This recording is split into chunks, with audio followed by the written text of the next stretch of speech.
हिंदी का पहला उपन्यास। प्रश्न पूछा जाए कि हिंदी का पहला उपन्यास या हिंदी के पहले उपन्यास पर टिप्पणी करें तो लिख लोगे? एक प्रश्न भी लिखो, उसके बाद लिखना हिंदी के पहले उपन्यास पर टिप्पणी करें।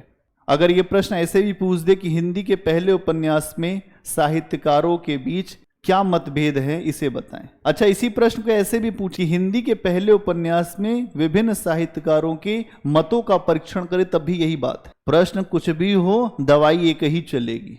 हम जितनी बातें जाएंगे वो यूज कैसे करना है इसको समझना। कंटेंट एक है, प्रश्नों के पूछने की प्रवृत्तियां अलग अलग हो सकती है, लेकिन तुमको पता इतनी ही बात है। अब लिखोगे कैसे? तुमने इतने सारे उपन्यासों का नाम लिखा, कंटेंट केवल 2 का बताना है। किसका किसका? थोड़ा सा भाग्यवती और थोड़ा सा परीक्षा गुरु। ज्यादा बताओगे तो इतने उपन्यास और इतनी कहानियां पढ़नी पड़ जाएंगी कि ये 2 साल भी पढ़ोगे तो नहीं पूरा हो। इसलिए स्मार्ट वर्क सावधानी से करेंगे। लिखो, हिंदी उपन्यासों की शुरुआत भारतेंदु काल से मानी जाती है। यह 1850 के आसपास से शुरू होता है। इस काल में साहित्यकारों के द्वारा कई विधाएं लिखी गईं, जिसमें से उपन्यास भी एक है। अगला पॉइंट बनाओ।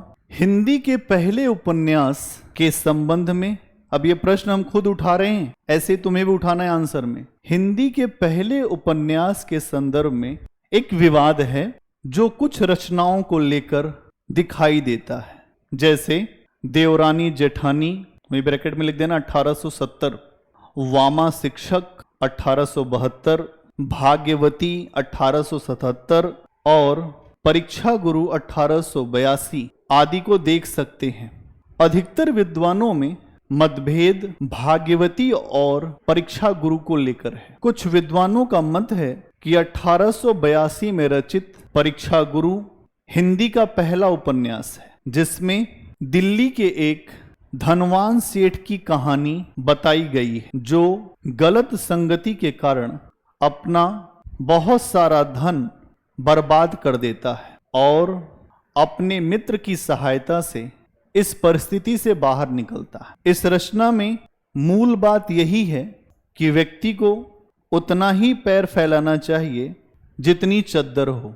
इसके अलावा इसमें नई शिक्षा, औद्योगिकरण, आधुनिक खेती किसानी एवं निज भाषा उन्नति का भाव भी दिखता है। तो ये सारी चीजें आपको परीक्षा गुरु में मिल रही हैं, इसलिए आप इसको पहला उपन्यास मान रहे हैं। क्या क्या है? औद्योगिकरण, नई शिक्षा और जो नई खेती की पद्धतियां और निज भाषा के उन्नति के माध्यम से बातों को रखा जा रहा। अपनी भाषा, जो निज भाषा, हिंदी की ही उन्नति की बात, इसलिए ये महत्वपूर्ण है, इसलिए ये बेहतर है। आगे लिखिए। दूसरे मत के अनुसार हिंदी का पहला उपन्यास भाग्यवती को माना जाना चाहिए, जो 1877 में श्रद्धा राम फिल्लौरी द्वारा लिखा गया था। यहां हम देखें तो यह उपन्यास 1887 में प्रकाशित हुआ, किंतु इसका लेखन 10 वर्ष पहले ही हो चुका था। इसमें भारत की महिलाओं को गृहस्थ धर्म की शिक्षा दी गई है। फिल्लौरी जी स्वयं लिखते हैं कि यह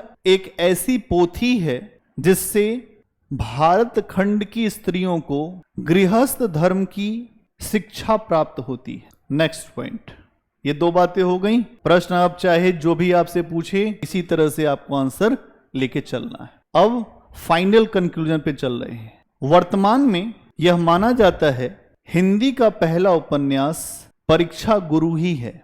इस निर्णय के पीछे मुख्यतः 2 तर्क दिए जाते हैं। पहला, किसी भी रचना का काल निर्धारण उसके प्रकाशन वर्ष से माना जाता है, ना कि लेखन वर्ष से। अभी क्लियर हो गया? 1877 में भले लिखा गया, लेकिन यह प्रकाशित नहीं हुआ, काफी समय के बाद प्रकाशित हुआ। आपने कोई रचना भले लिख दी, लेकिन आपने उसको नहीं प्रकाशित कराया गया तो नहीं मानी जाएगी, उसको आपको लेके आना पड़ेगा। दूसरा तर्क लिखिए उसी में। दूसरा तर्क यह है कि भाग्यवती में आदर्श और उपदेश देने की मानसिकता बहुत अधिक है, यथार्थ बहुत कम मात्रा में दिखाई देता है। यथार्थ बहुत कम या नहीं के बराबर दिखाई देता है। तथा दूसरी ओर हम देखें तो परीक्षा गुरु में सुधारवादी प्रवृत्ति दिखाई देती है, लेकिन इसके बाद भी आधुनिक बातों को स्थान दिया गया है। इसलिए हिंदी का पहला उपन्यास परीक्षा गुरु को माना जा सकता है।